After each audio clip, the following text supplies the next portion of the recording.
Viewers, आज हम जो इंडिकेटर डिस्कस करेंगे वो है swing high low support and resistance indicator. तो सपोर्ट उस पॉइंट को कहते हैं जिससे प्राइस वापस बाउंस बैक हो जाए, और रेजिस्टेंस उस लेवल को कहते हैं जिससे प्राइस रिजेक्ट हो जाए।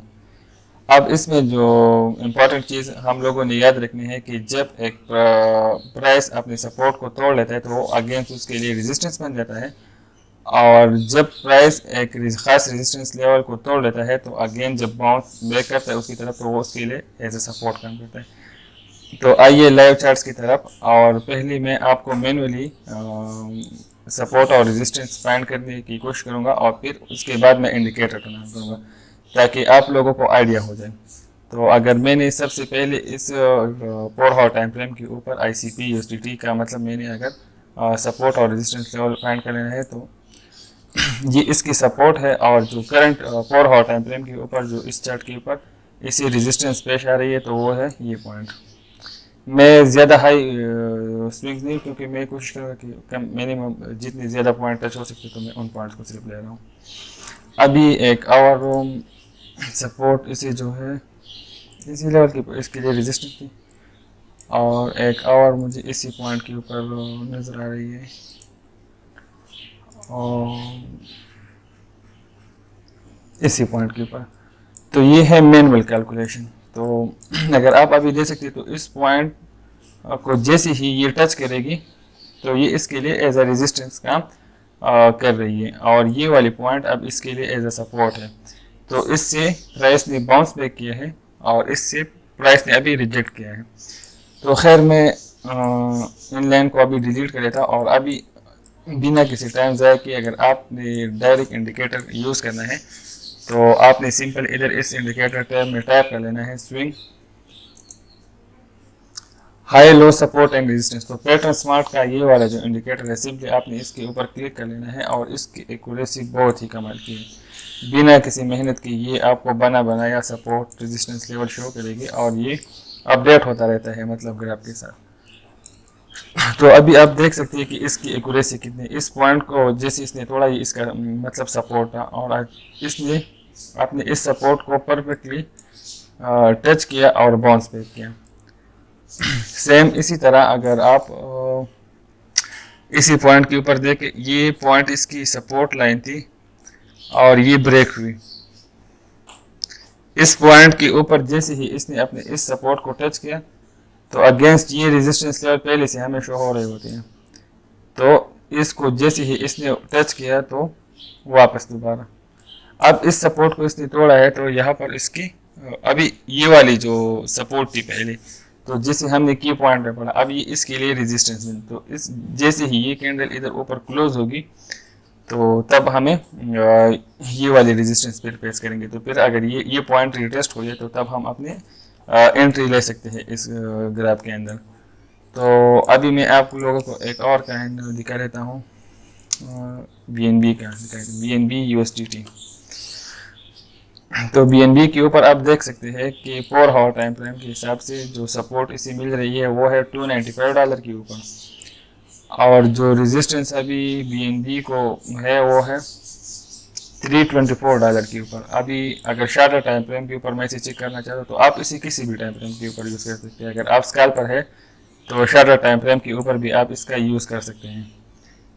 अभी जो $309 जो है, अगर 1 आवर टाइम फ्रेम के हिसाब से अगर आप इधर से ट्रेड लेते हैं तो आपने इस पॉइंट के ऊपर एग्जैक्ट लेकर है, लेकिन अगर आपने अपनी एक्यूरेसी बढ़ा लेनी है तो आप 308 के ऊपर भी अपनी ट्रेड क्लोज कर सकते हैं। तो ये तो था simply swing high low and support resistance indicator. ये तो एक बहुत ही बेसिक और सिंपल इंडिकेटर है, और ज़्यादातर ट्रेड लोग इसी के ऊपर ही करते हैं। तो अब आते हैं हम अपने नेक्स्ट इंडिकेटर की तरफ। इसका नाम है स्टोकेस्टिक इंडिकेटर।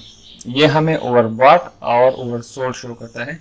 इसकी वैल्यू रेंज करती है 0 to 100, जिस तरह हमने RSI सीखा था तो सेम उसी तरह है, लेकिन इसकी वैल्यू की रेंज जो है 0 to 100 है, और हमने इसमें जिस तरह उसमें हम 30 और 70 की वैल्यू देख रहे होते तो इसमें हम 20 और 80 की वैल्यू को देखते हैं। तो 20 की जो वैल्यू है ये हमें ओवरसोल्ड शो करती है कि बहुत ज़्यादा सेलिंग हो चुकी है, और 80 का जो रीजन है ये हमें ओवरबॉट शो करता है